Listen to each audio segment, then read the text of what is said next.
ಪಶ್ಚಿಮ ಏಷ್ಯಾದಲ್ಲಿ ಉದ್ಭವಿಸಿರುವಂತಹ ಬಿಕ್ಕಟ್ಟಿನ ನಡುವೆ ತನ್ನ ದೇಶದಲ್ಲಿರುವಂತಹ ಅಮೆರಿಕದ ಹಲವು ಮಿಲಿಟರಿ ವಿಮಾನಗಳಿಗೆ ಭಾರಿ ಹಾನಿಯಾಗಿದೆ ಎಂದು ಕುವೈತ್ ಸೇನೆಯ ವಕ್ತಾರರು ತಿಳಿಸಿದ್ದಾರೆ.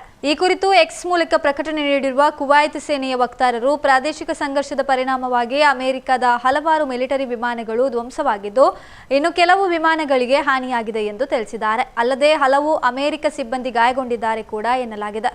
ಗಾಯಾಳು ಸಿಬ್ಬಂದಿಗೆ ತಕ್ಷಣವೇ ಉನ್ನತ ಮಟ್ಟದ ಚಿಕಿತ್ಸೆಯನ್ನು ನೀಡಲಾಗ್ತಾ ಇದ್ದು ಎಲ್ಲರೂ ಪ್ರಾಣಾಪಾಯದಿಂದ ಪಾರಾಗಿದ್ದಾರೆ ಎಂದು ಕುವೈತ್ ಸೇನೆ ಸ್ಪಷ್ಟಪಡಿಸಿದೆ. ಕುವೈತ್ ಸೇನೆ ಮಿತ್ರ ಪಡೆಗಳೊಂದಿಗೆ ಸಮನ್ವಯ ಸಾಧಿಸಿ ತುರ್ತು ಕ್ರಮಗಳನ್ನು ಕೈಗೊಂಡಿದೆ. ಹಾನಿಗೊಳಗಾದ ಅಮೆರಿಕದ ವಿಮಾನಗಳನ್ನು ಕುವೈತ್ನಲ್ಲಿರುವ ಸೇನಾ ನೆಲೆಗಳಲ್ಲಿ ಭದ್ರತೆಯೊಂದಿಗೆ ಇರಿಸಲಾಗಿದ್ದು ಪರಿಸ್ಥಿತಿಯನ್ನ ನಿಯಂತ್ರಣದಲ್ಲಿಟ್ಟಿರುವುದಾಗಿ ತಿಳಿಸಲಾಗಿದೆ. ಯುಎಸ್ ಪಡೆಗಳೊಂದಿಗೆ ನೇರ ಸಮನ್ವಯ ನಡೆಯುತ್ತದೆ ಎಂದು ಸೇನೆ ಮಾಹಿತಿಯನ್ನ ನೀಡಿದೆ.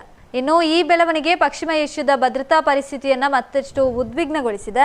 ಗಲ್ಫ್ ಪ್ರದೇಶದಲ್ಲಿರುವಂತಹ ಅಮೆರಿಕ ಸೇನಾ ನೆಲೆಗಳು ಹೆಚ್ಚುವರಿ ಎಚ್ಚರಿಕೆಯಲ್ಲಿ ಇರಿಸಲಾಗಿದ್ದು ಪರಿಸ್ಥಿತಿ ಹೇಗೆ ಮುಂದುವರಿಯಲಿದೆ ಎಂಬುದನ್ನು ಜಾಗತಿಕ ಸಮುದಾಯ ಕಣ್ಗಾವಲಿನಲ್ಲಿ ಇಟ್ಟುಕೊಂಡಿದೆ.